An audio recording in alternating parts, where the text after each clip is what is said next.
Okay, I wasn't gonna make this video. Literally like an hour ago I made a tweet saying I'm not gonna make this video, and I've just seen so many different comments and posts and tweets and everything around here on this godforsaken, desolate internet that made me want to clarify some things. If I sound rough and low and gruff, it's because I've had a really horrible month.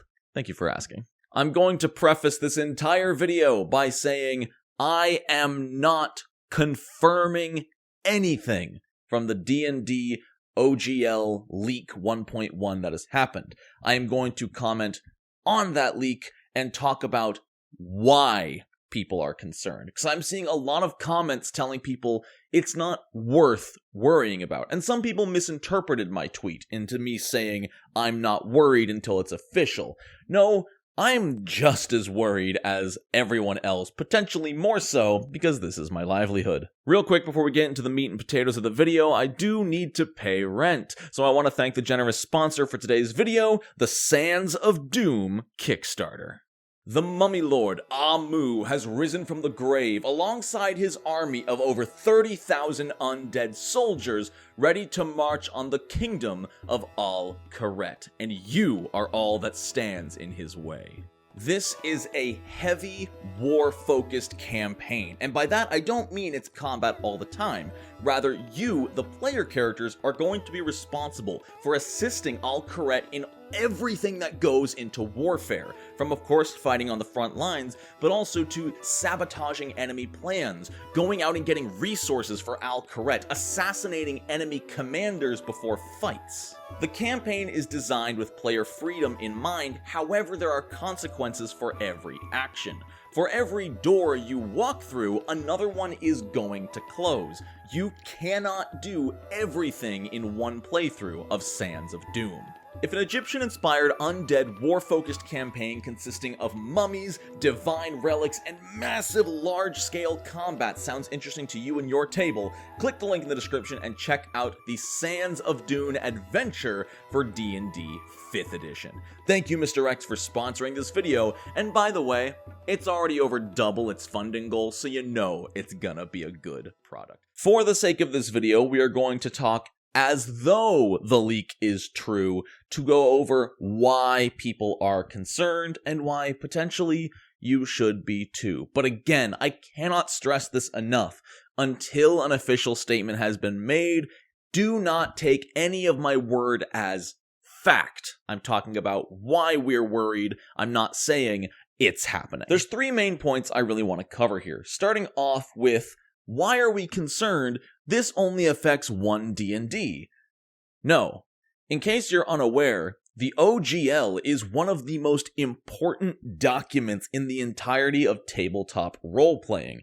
Ever since Wizards of the Coast invoked it in, 2000? Yeah, copyright 2000, it has given people permission to say, hey, you can use our stuff, just not our IPs. This gaming content is open for you to license. See how that works? This has applied to so many systems, including D&D 5th edition, gonna be OneD&D, and even Pathfinder 1st and still 2nd edition. People seem to think that Pathfinder 2nd edition is its own beast and does not relate to the OGL, but if you go diving deep enough, you do see that the OGL for Pathfinder 2nd edition is copyright Wizards of the Coast. So yes, if there are changes to the OGL, they will impact other systems.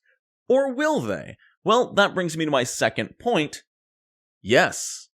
Yes, they will. And that's because of the legal terminology Wizards of the Coast is using in this supposed leak. This is the main reason everyone is, and honestly should be, concerned. Let's rewind a bit and look at the original OGL, and I can find it verbatim here. The original Open Gaming License, Section 9, states, updating the license. Wizards or its designated agents may publish updated versions of this license. You may use any authorized version of this license to copy, modify, and distribute any open game content. So, cool. They're updating the OGL to 1.1, but we'll be okay because we can hang back and use 1.0, right? Wrong. This is why everyone is upset. Look closely at this. It says you may use any authorized version of this license. Well, with OGL 1.1 as Wizards is doing it, they are specifically unauthorizing the 1.0 OGL. If it's true. Again, I'm working off the idea that it's true. It sounds pretty true. It's coming from incredibly reputable sources, but I'm not confirming nor denying it. If this new OGL specifically states that all other versions of the Wizards OGL are officially unauthorized, that makes Section 9 of the original OGL completely moot and powerless. It says you can use any authorized version. Too bad the only authorized version is the new one. And my third and final point today, because I want to make this brief, is more speculation than anything. This point is not going to affect the everyman. I'm sure you've heard at some point the phrase $750,000 or more royalties thrown around. If you are using the new 1.1 OGL and you happen to make over $750,000, then any money past that point will owe a 25% royalty to Wizards of the Coast. So if you're someone like Matthew Colville and you raise $2 million for your new book, well, guess what? You're paying Wizards 25% of $1.25 million of that. Wizards of the Coast just made over $300,000 of the money you made. Again, this is going to apply to like 12 people, but, and this is where the speculation comes in, one of the people it's probably going to affect is Paizo. Because Paizo's entire operation of Pathfinder, Pathfinder 2, and Starfinder are all functioning under the OGL, they will have to start paying royalties to Wizards of the Coast.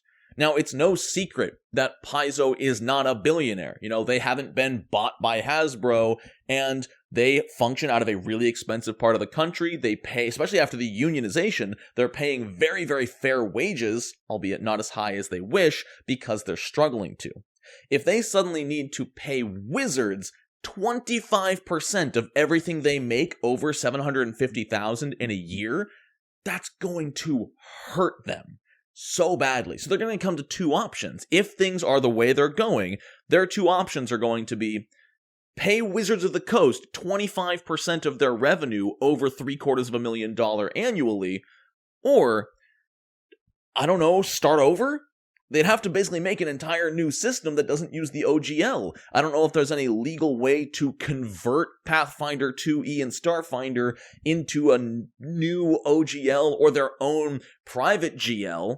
Is that a thing? But it would lead to years of legal trouble trying to get them to figure out their own standing with their system, while probably needing to change every single little thing about the system that possibly relates it to the OGL.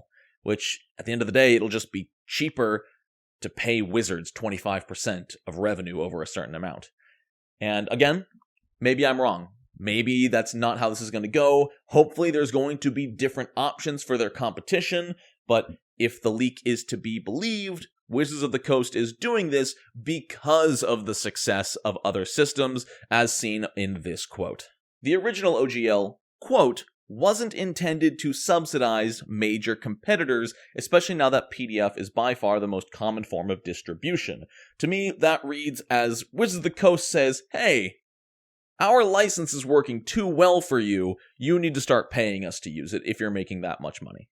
So yeah, I think we'll see. Apparently that whole OGL leak was dated the 6th, which is that today or tomorrow? That's tomorrow. I don't know where I am or what time it is. Maybe we'll get an official statement from Wizards tomorrow. The fact that Wizards of the Coast has declined to comment on this entire situation might be the most disturbing facet of it all. So, who knows? There's my take on it. I just wanted to talk about why we're concerned. I'm not approving, confirming, or denying anything. I just wanted to give sort of a, I can't even say non-biased, because I'm very against this, but I guess I'm a very facts kind of person. You know, I'm not treating this as fact until we see it come to light, but that doesn't mean you shouldn't care.